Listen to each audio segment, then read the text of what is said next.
नमस्कार दोस्तों, स्वागत है आपका संकल्प कोचिंग श्री गंगानगर के YouTube चैनल पे। जो इस YouTube चैनल पे पहली बार आए वो चैनल को सब्सक्राइब, जो वीडियो देख रहा है वीडियो को लाइक और अपने दोस्तों के साथ शेयर करना ना भूलें। अक्टूबर महीने के अंदर जितना आपको करंट जीके करवाया गया था उसकी बुकलेट जो है वो आपको मार्केट के अंदर उपलब्ध है। नवंबर महीने में जितना करवाया गया है वो आपको 1 या 2 तारीख को मार्केट में उपलब्ध हो जाएगी। हर रोज क्लास लगाते रहिए, जैसे ही महीना कंप्लीट होगा आपको मार्केट के अंदर बुक उपलब्ध हो जाएगी। के अलावा अपने ऑफलाइन बैच जो है वो शुरू हो चुकी हैं। ज्यादा जानकारी के संपर्क करें 98 750 75 725। शुरू करते हैं आज की क्लास। और आज की क्लास का पहला क्वेश्चन, प्रदेश में जीका वायरस से पहली मौत कहां पर हुई? जीका वायरस काफी चर्चा में रहा। इसका मतलब है कि साइंस के अंदर आते हैं अपने रोग के अकॉर्डिंग जीका वायरस। और जीका वायरस से राजस्थान के अंदर अगर पूछे कि पहली मौत कहां हुई तो हमारे राजस्थान के जयपुर के अंदर हुई है। बहुत ही अच्छा और इंपॉर्टेंट क्वेश्चन बनता है आपके साइंस के अकॉर्डिंग कि राजस्थान के अंदर जीका वायरस से पहली मौत राजस्थान में कहां हुई थी? तो जयपुर के अंदर हुई। 23 नवंबर 2024 को 66 वर्ष के मरीज थे राजेंद्र, इनकी मौत हो चुकी है। जीका वायरस एडीज एजिप्टी और एडीज एल्बोपिक्टस मच्छर से फैलते हैं और यह आमतौर पर दिन में काटते हैं। बहुत ही अच्छे क्वेश्चन के रूप में आपके मच्छर भी आपको नाम में याद रखना है। जीका वायरस, यह नाम युगांडा के जीका जंगलों से पड़ा है। 1947 में इसी जंगल में पहली बार बंदरों को आइसोलेट किया गया था, यानी कि 1947 की बात है। उसके पश्चात अगर हम बात करें तो नाम आता है 1952 का। 1952 में युगांडा और तंजानिया में पहली बार इंसानों में पाया गया था। पहली बार इंसानों में अगर पूछे कब पाया गया, युगांडा और तंजानिया 1952 में। 1952-53 में बाद में पहली बार जीका वायरस के केस पाए गए थे। केस ही पाए गए थे, लेकिन कोई आमदनी की मतलब कोई बात नहीं थी। 2017 में तमिलनाडु के कृष्णागिरी जिले के अंदर एक केस मिला था। तो भारत के अंदर पहला केस अगर देखें तो कृष्णागिरी तमिलनाडु में, और 2020 में केरल की राजधानी तिरुवनंतपुरम में 20 से ज्यादा मामले सामने आए थे। जीका वायरस मच्छरों से फैलता है, जिसमें शरीर का टेम्परेचर बढ़ जाता है। टेम्परेचर बढ़ने से बहुत ज्यादा बुखार, और बुखार इतना ज्यादा हो जाता है कि उस व्यक्ति की मौत हो जाती है। और जीका वायरस पहले जो है वो सबसे ज्यादा या तेज असर डालता था गर्भवती महिलाओं को। गर्भवती महिलाओं को या जिसने हाल ही में बच्चे को जन्म दिया है उस गर्भवती महिला को यह सबसे ज्यादा संक्रमित करता था। यह संक्रमित करता है। वर्तमान में मौसम जो है वो परिवर्तनशील है, इसके अंदर जो है वो हमें मच्छरों का बहुत ज्यादा ध्यान रखना पड़ेगा, यह ध्यान रखना है। प्रथम राज्य स्तरीय ब्लाइंड एथलेटिक्स प्रतियोगिता में टीम चैंपियनशिप की ट्रॉफी किस टीम ने जीती है? राजस्थान के अंदर प्रथम राज्य स्तरीय ब्लाइंड एथलेटिक्स प्रतियोगिता का आयोजन हुआ और इस आयोजन में जो चैंपियनशिप जीती है वो जीती है जयपुर की टीम ने। तो जयपुर की टीम ने ट्रॉफी जो है वो जीती है। राज्य स्तरीय प्रथम जो है अपने ब्लाइंड प्रतियोगिता हुई थी। राजस्थान ब्लाइंड एथलेटिक्स आरबीएसए के तत्वाधान में आयोजित प्रथम राज्य स्तरीय ब्लाइंड एथलेटिक्स प्रतियोगिता में टीम चैंपियनशिप की ट्रॉफी जयपुर की टीम ने जीती है।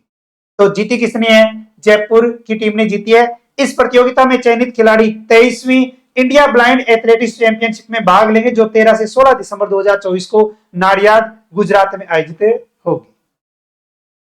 प्रतियोगिता में अजमेर की टीम तीसरे नंबर पर, द्वितीय स्थान पर रही थी अजमेर, और तृतीय स्थान पर मेजबानी टीम यानी कि गंगानगर रही है। यानी कि आयोजन कहां हुआ? हमारे गंगानगर जिले के अंदर हुआ था। राजस्थान ब्लाइंड एंड पैरा जुओ संघ के प्रदेश अध्यक्ष हैं वेद प्रकाश लखोटिया और उपाध्यक्ष हैं अभिजीत सिंह और हरमिंदर सिंह जाखड़। नेक्स्ट, 23 नवंबर 2024 को तपस्वी सम्राट आचार्य सन्मति सागर पत्रकारिता पुरस्कार से किसे सम्मानित किया गया? खेल व पुरस्कार या पुरस्कार लगभग जो है वो हर एग्जाम में एक आध क्वेश्चन तो आता ही आता है पुरस्कार से संबंधित। तो हमारे राजस्थान के अंदर तपस्वी सम्राट आचार्य सन्मति सागर पत्रकारिता पुरस्कार जो है वो मिला है गुलाब कोठारी। गुलाब कोठारी को मिला है। चित्तौड़गढ़ में आयोजित पंच कल्याणक महोत्सव में राजस्थान पत्रिका के प्रधान संपादक गुलाब कोठारी को तपस्वी सम्राट आचार्य सन्मति सागर पत्रकारिता पुरस्कार से सम्मानित किया गया।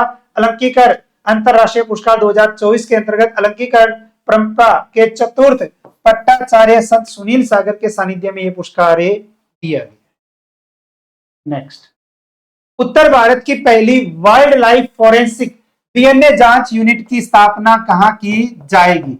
हमारे राजस्थान के जियोग्राफी की दृष्टि से बहुत अच्छा क्वेश्चन बनता है कि उत्तर भारत की पहली वाइल्ड लाइफ फॉरेंसिक डीएनए जांच यूनिट की स्थापना अगर पूछेगी राजस्थान के अंदर कहां की जाएगी तो यह की जाएगी हमारे राजस्थान के जयपुर में। टाइगर, पैंथर, हिरण, मोर, गोडावण और चीता सहित तमाम वन्य जीवों से जुड़े अपराधों के रहस्य सुलझाने के लिए wild life forensic DNA unit Jaipur में बनेगी। यह स्टेट एफएसएल के सुपरविजन में उत्तर भारत की पहली हाईटेक यूनिट होगी। यूनिट में 2,500 करोड़ रुपए की लागत से हाईटेक जीन सीक्वेंसर मशीन जो है वो अमेरिका से मंगाई जाएगी।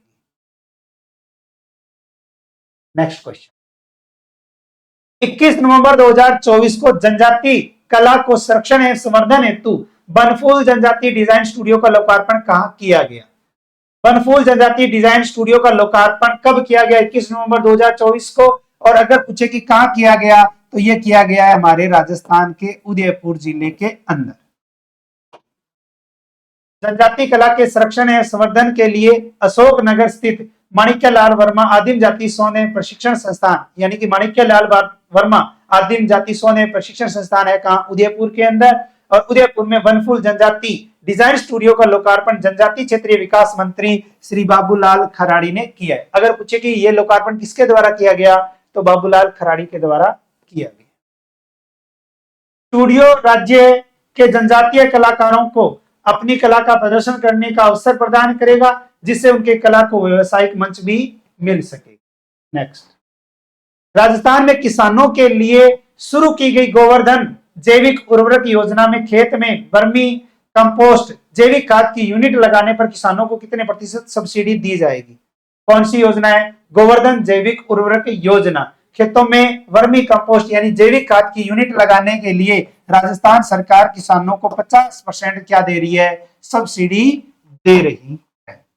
राजस्थान सरकार द्वारा किसानों के लिए गोवर्धन जैविक उर्वरक योजना चला रही है, जिसका लाभ सैकड़ों किसान ले रहे हैं। इस योजना में जैविक खाद को बढ़ावा दिया गया जाता है। इसके लिए किसानों को सब्सिडी का लाभ दिया जाता है। इसमें फसलों में केमिकल का प्रयोग नहीं किया जाता, बल्कि उसकी जगह जैविक खाद डाली जाती है, यानी किसी भी रासायनिक कीटनाशक दवा का छिड़काव नहीं करना, जबकि जो भी खाद डाली जाएगी वो कौन सी डाली जाएगी? जैविक खाद। और इस योजना के तहत खेत में वर्मी कंपोस्ट जैविक खाद का यूनिट लगाने पर किसान को 50% या 10,000 रुपए की अधिकतम सब्सिडी दी जाएगी। या तो 50% या 10,000 रुपए की सब्सिडी। लाभ कौन ले सकता है?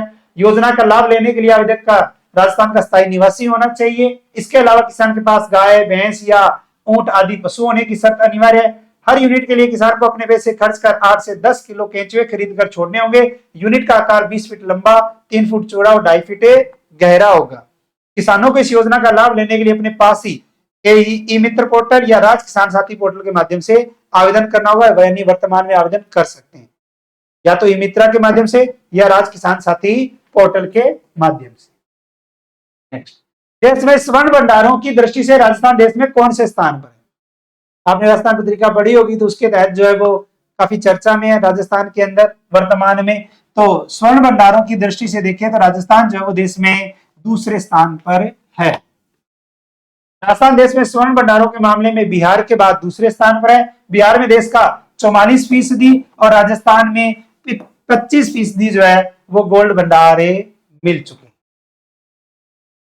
इन स्थानों पर मिले थे सोने के भंडार डगोचा, उदयपुर, रानी बसेड़ी, दौसा, बारकुंडी, डूंगरपुर, जगपुरा, भूकिया, डेलवाड़ा, पंचमाहुरी, बांसवाड़ा के अंदर। राजस्थान के 7 जिलों में 2000 से अधिक स्वयं सहायता समूहों के माध्यम से सीएसआर कार्यक्रम के तहत संचालित किस पहल के तहत महिलाओं को सशक्त बनाया गया? राजस्थान के अंदर हिंदुस्तान जिंक लिमिटेड के द्वारा एक अच्छी पहल की गई है, जिसका नाम आता है सखी पहल। सखी पहल, सखी पहल जो है वो हमारे राजस्थान के अंदर 7 जिलों में शुरू की गई है, 7 जिलों के अंदर चलाई गई है। देश की सबसे बड़ी और विश्व की दूसरी सबसे बड़ी एकीकृत जिंक उत्पादन कंपनी है हिंदुस्तान जिंक। उसके ओर से राजस्थान के 7 जिलों और उत्तराखंड के पंतनगर सहित 200 गांव में 2000 से अधिक स्वयं सहायता समूह के माध्यम से अपनी सीएसआर कार्यक्रम के तहत संचालित सखी पहल के तहत 24,000 से अधिक महिलाओं को सशक्त बनाया गया, यानी लघु उद्योगों को बढ़ावा दिया जा रहा है राजस्थान के अंदर उद्योगों को बढ़ावा देने की दृष्टि से। फिर आता है 25 नवंबर 2024 से राज्य स्तरीय जनजाति खेल प्रतियोगिता का आयोजन कहां शुरू हुआ? आपको ऐसा अक्टूबर और नवंबर महीने में ऐसा एक भी क्वेश्चन नहीं मिलेगा जो ओल्ड हो, पुराना हो या अन्य गतिविधियों के अकॉर्डिंग। रोजाना आपको 10 क्वेश्चन मिलते हैं, रोजाना क्लास लगाते रहिए। जैसे ही मंथली कंप्लीट होगा आपको बुकलेट मिल जाएगी, है या नहीं है? ठीक है ना। तो इसका राइट आंसर रहेगा महाराणा प्रताप खेल स्टेडियम यानी कि खेल गांव। और महाराणा प्रताप खेल गांव अगर पूछी है कहां, तो राजस्थान के उदयपुर के अंदर है। तो 25 नवंबर 2024 को राज्य स्तरीय जनजातीय खेल प्रतियोगिता का आयोजन महाराणा प्रताप खेल गांव और यह काम उदयपुर के अंदर से शुरू हो चुका है। राज्य क्रीड़ा परिषद और क्षेत्रीय खेलकूद केंद्र के साझे से इसका आयोजन शुरू हुआ है। 3 दिवसीय आयोजन में 7 जिलों के खिलाड़ी 8 खेल प्रतियोगिता में भाग लेंगे। कितने जिलों के खिलाड़ी? 7 जिलों के खिलाड़ी कितनी खेल प्रतियोगिता में? 8 खेल प्रतियोगिता में भाग लेंगे। कौन कौन सी 8 खेल प्रतियोगिताएं हैं? एथलेटिक्स, तीरंदाजी, basketball, kabaddi, kho kho, volleyball, hockey बालक व बालिका और फुटबॉल बालक वर्ग के मुकाबले होंगे। प्रतियोगिता में जनजातीय क्षेत्र के बांसवाड़ा, डूंगरपुर, सिरोही, बारां, प्रतापगढ़, सुलुम्बर और उदयपुर इन जिलों के स्पर्धा के आधार पर चयनितों ने जो है वो भाग लिया है। नेक्स्ट, बहुत ही अच्छा इंपॉर्टेंट क्वेश्चन बनता है। 19 नवंबर से 10 दिसंबर 2024 तक राजस्थान के किस जिले में स्वच्छ भारत मिशन ग्रामीण के तहत शौचालय हमारा सम्मान अभियान चलाया जा रहा है? कब शुरू हुआ? 19 नवंबर 2024 से कब तक चलेगा? 10 दिसंबर 2024 तक। हमारे राजस्थान का जिला आता है बीकानेर और बीकानेर जिले के अंदर स्वच्छ भारत मिशन के तहत शौचालय हमारा सम्मान अभियान जो है वो शुरू किया गया। अभियान का मकसद है सभी जिलों तक स्वच्छ शौचालय या सामुदायिक स्वच्छता परिसर की उपलब्धता बढ़ाना। इसके लिए जिले में कई गतिविधियां आयोजित की जाएगी। इनमें शौचालय को सजाना, संवारना, पेंट करना, उनका उत्थान करना शामिल है। स्वच्छ भारत मिशन ग्रामीण की शुरुआत अगर पूछे कब हुई थी? 2 अक्टूबर 2014 को हुई थी। इस मिशन के तहत बीपीएल और चिन्हित एपीएल परिवारों को शौचालय बनवाने के लिए जो दी जाने वाली राशि है वो कितनी है? 12,000 रुपए की प्रोत्साहन राशि दी जाती है। क्वेश्चन फॉर यू के तहत आपके लिए क्वेश्चन पूछा गया था कल की क्लास में। मुख्यमंत्री भजनलाल शर्मा ने सीता माता अभयारण्य, त्रिपुरा सुंदरी, बनेश्वर धाम और मानगढ़ धाम को जोड़ते हुए कौन सा पर्यटन सर्किट बनाने की घोषणा की? तो राइट आंसर आपका वागड़े सर्किट। क्वेश्चन फॉर यू के तहत आपके लिए क्वेश्चन है जिसका आंसर आपको मेन कमेंट बॉक्स के अंदर देना है। राजसमंद जिले के कुंभलगढ़ किले पर कुंभलगढ़ महोत्सव का आयोजन कब होगा? 3 दिवसीय आयोजन है और इसकी शुरुआत यानी कि आगाज कब होगा ये आपको बताना है। मेन कमेंट बॉक्स के अंदर आपको जवाब देना है। इसके अलावा अगर आप घर बैठे तैयारी करना चाहते हैं तो संकल्प एप्लीकेशन को डाउनलोड करके आप जो ये कोर्स परचेज कर सकते हैं, जिसके तहत आपको ये सभी कोर्स उपलब्ध हैं। और अगर आप इसके अलावा अगर बेहतरीन किताबें अगर तलाश में है तो संकल्प पब्लिकेशन के द्वारा रीड की ब्लैक बुक जो है, ठीक है ना, आरएस की 2nd ग्रेड पुस्तकालय, ठीक है, स्कूल व्याख्याता 1st ग्रेड, इन सब की जो है वो पाठ्य पुस्तकें यानी कि पुस्तकें आपको मार्केट में उपलब्ध है। अब ये क्वेश्चन करवाने को भले ही मैं चाहे 40 मिनट या 1 घंटे में ले जाऊं, एक क्वेश्चन उसके ऊपर जो है वो मैं लिखने अगर शुरू कर दूं, लिखना अगर शुरू करूंगा तो टाइम अपने आप ज्यादा लगेगा। और अगर मैं ऑप्शन बना दूं, हर ऑप्शन पे अगर मैं लिखने लग जाऊंगा, ठीक है, पुराना डाटा अगर ऐड करूंगा तो 1 घंटे की क्लास हो जाएगी। उसका कोई महत्व नहीं है। आपको रोजाना अपडेट मिलता है, रोजाना का आपको कंटेंट मिलता है, आप सुनते रहिए। महीना जैसे कंप्लीट हो आप बुक लेकर जो है वो आप 2 बार रीडिंग कर लेना। आपके एग्जाम में जो भी क्वेश्चन आएगा इससे बाहर नहीं जाएगा, इतना विश्वास रखना। बाकी जो ओल्ड स्टूडेंट है उनको तो पता है ही है। तो मिलते हैं कल नए क्वेश्चनों के साथ, तब तक जय हिंद, जय भारत, नमस्कार।